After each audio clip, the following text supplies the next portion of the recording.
Since we recently witnessed a major trade going down, I decided to circle back to some trade talk. Now, with Vladimir Tarasenko traded and the Rangers not looking at the market, this definitely changes things. In this video, we'll be going over the remaining top trade targets and discussing where it would make sense for them to end up. We'll talk about things like contracts, their situations, and obviously potential destinations. And with that, here are 5 NHL players who could be traded very soon and where they could end up. Things for the Vancouver Canucks, in summary, have gone terribly so far this season, as fans have had to witness the mistreatment of Bruce Boudreau, the departure of Bo Horvat, and their team plummet in the standings. As we've witnessed over time, the Nucks have had 2 coaching changes within the past 2 seasons, and a fresh management team as well added in. Therefore, the logical conclusion is that GM Patrick Allvin and company will be trading off more of Vancouver's core players. Earlier this season, as you may recall, word came out that only Elias Pettersson and Quinn Hughes were the untouchables. And a player that definitely would make sense for Vancouver to trade is forward Brock Boeser. After scoring an impressive 23 goals in 56 games played for the 2020-21 season, Boeser struggled in the next campaign, as he notched the same amount of goals following 71 games played. While his team has been struggling, this was also the same season in which JT Miller was able to record 99 points throughout. Boeser has 2 more years remaining on his contract that sports an AAV of $6.65 million. Since the talent is definitely still there, many are wondering if Boeser will rebound if he was given a change of scenery. Now, this is something that we talked about last season if you watched my content, the possibility of Boeser going to the Pittsburgh Penguins. In case you haven't been watching Penguins hockey lately, the Pens are in desperate need of a shakeup, with inconsistency plaguing the first line. Adding Boeser to the mix within the top 6 will definitely give some needed change. Honestly, there's a lot of factors that would make sense for this to be a destination for Boeser on the surface, as GM Patrick Allvin and Jim Rutherford are both familiar with the Penguins organization. Rutherford also has ties with Kasperi Kapanen. Adding Kapanen to the return package could be rather enticing for Rutherford. Frank Saravalli wrote a compelling article recently presenting his case as to why Boeser and Pittsburgh could be a marriage in the making. Sports Illustrated has also released an interesting article echoing the same sentiment. Links for those will be below.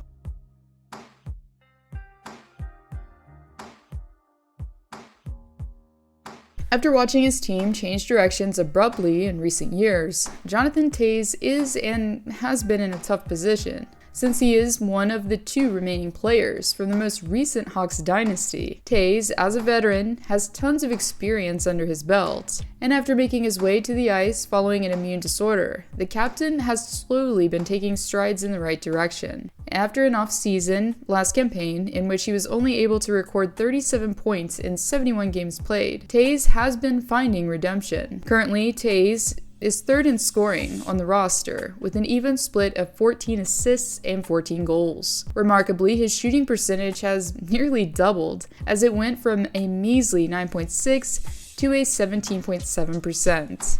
Therefore, it appears that the forward has been trying to prove his case to be traded out of Chicago, and his comments that he wasn't fond of the rebuild going down in the Windy City last off-season definitely substantiate just that. On the surface, the captain's cap hit does look rather steep at $10.5 million. However, it's important to note that he's only receiving $6.9 million in total salary outside of signing bonuses. Just like Kane, Toews has a full no-move clause currently on his contract as a pending UFA. This means that he's in full control of his fate. According to The Athletic, Toews would fit in well in 6 different playoff-bound teams potentially. Winnipeg has been standing out for Toews the most due to the fact that it's his home province.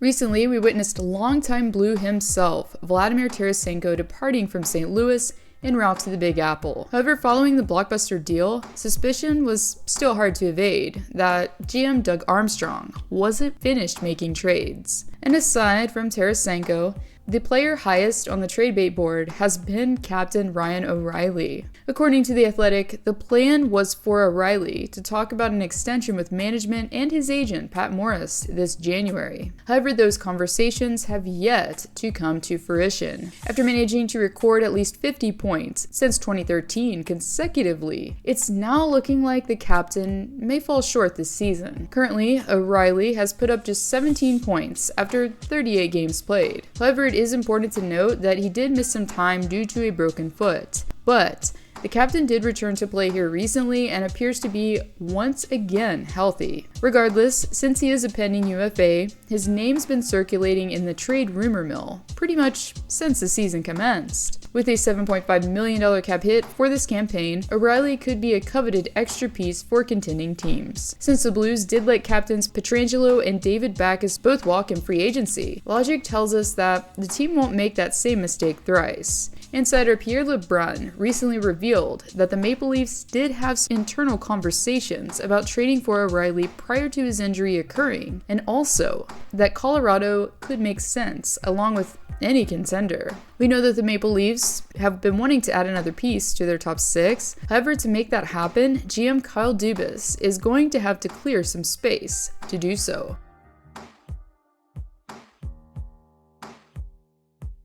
Definitely the most coveted player remaining on the market is San Jose forward Timo Meier. After taking initiative and trading Brent Burns to Carolina last deadline, GM Mike Grier is likely going to pull off another blockbuster here shortly. Whether it be Erik Karlsson, James Reimer, or Meier himself, the hockey community is and has been expecting something big from the Bay Area. Currently, a pending RFA, Meier has been doing everything possible to entice potential suitors, as he currently is just shy of recording a point per game with 51 in 54 games played. Even more impressive than the overall point total is the fact that Meier has already reached the 30-goal threshold. Because Karlsson has basically been a madman possessed this season, he has more points by a landslide, but Meier is leading his team substantially in goals. Now, it's important to note that Meier's RFA status does throw potential teams a curveball, because this means that his contract for next season will carry with it a $10 million